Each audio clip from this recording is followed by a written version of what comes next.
अक्सर हम देखते हैं कि आर्ग्यूमेंट्स लंबी चलती है, कभी-कभी इतनी लंबी कि असली मुद्दा पीछे रह जाता है।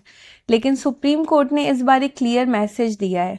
कोर्ट का टाइम किसी का पर्सनल स्टेज नहीं है। ये केस है Roma Ahuja versus state and another का, जहां एक सिंपल लीगल इशू ने इतना बड़ा प्रोफेशनल प्रिंसिपल सामने रखा। स्टोरी शुरू होती है एक 2011 के एफआईआर से सेक्शन 323 और 341 आईपीसी के एलिगेशंस के साथ। केस चलता रहा, चार्जशीट फाइल हुई, लेकिन थोड़ी डिले के साथ। हाईकोर्ट ने एक स्ट्रेट लॉजिक अप्लाई किया। अगर मजिस्ट्रेट ने कॉग्निजेंस 1 साल के बाद लिया तो लिमिटेशन खत्म, केस भी खत्म। सुनने में सही लगता है, पर लॉ इतना सिंपल नहीं है। सुप्रीम कोर्ट ने तुरंत एक पुराना लेकिन डिसिसिव जजमेंट उठाया, सारा Matthew versus institute of cardiovascular disease, और कहा ये इशू तो ऑलरेडी सेटल हो चुका है।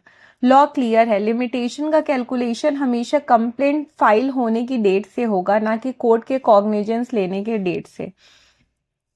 अब यहाँ एक इंटरेस्टिंग ट्विस्ट आता है। रिस्पोंडेंट के लॉयर्स ने फिर भी ट्राई किया कि किसी तरह से सेटल्ड लॉ को डिस्टिंग्विश किया जाए, और वहीं पे कोर्ट ने रोक लगा दी।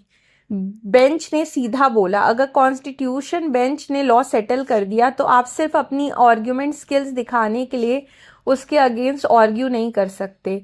ये सिर्फ एक लीगल मिस्टेक नहीं है, ये प्रोफेशनल डिसिप्लिन का वायलेशन है। कोर्ट ने एक बहुत इंपॉर्टेंट बात बोली, एडवोकेट सिर्फ क्लाइंट के लिए नहीं लड़ते, वो जस्टिस सिस्टम के इंटीग्रल पार्ट होते हैं, और उसकी उनकी ड्यूटी है कि कोर्ट का टाइम की रिस्पेक्ट करें, सेटल्ड लॉ को एक्सेप्ट करें और अननेसेसरी आर्ग्यूमेंट अवॉइड करें। एक और पावरफुल रीजनिंग कोर्ट ने दी, सोचिए अगर लिमिटेशन कॉग्निजेंस की डेट से काउंट होगी तो कंप्लेनेंट का क्या फॉल्ट है। कॉग्निजेंस लेना कोर्ट का काम है और उसमें डिले हो सकती है, सिस्टम की वजह से, वर्कलोड की वजह से। क्या कंप्लेनेंट को उस डिले की सजा मिलेगी? कोर्ट ने कहा बिल्कुल नहीं।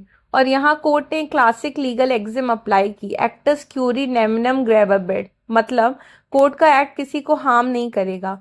फाइनल आउटकम सिंपल था, हाई कोर्ट का order set aside, trial restore, case वापस चलेगा। लेकिन असली इम्पैक्ट जजमेंट का कुछ और ही था। ये जजमेंट एक रिमाइंडर है कि एडवोकेसी का मतलब हर पॉइंट पर आर्ग्यू करना नहीं है, बल्कि ये समझना होता है कि कौन सा आर्ग्यूमेंट छोड़ देना चाहिए। आज के ओवरलोडेड जुडिशियल सिस्टम में हर मिनट इंपॉर्टेंट, और सुप्रीम कोर्ट ने एक लाइन ड्रॉ कर दी है, आर्ग्यूमेंट तभी करो जब जरूरी हो, वरना कोर्ट का टाइम वेस्ट मत करो। ये सिर्फ एक जजमेंट नहीं, ये एक मैसेज है पूरे लीगल प्रोफेशन के लिए। यही है लॉ को अंडरस्टैंडिंग लॉ बियॉन्ड हेडलाइंस।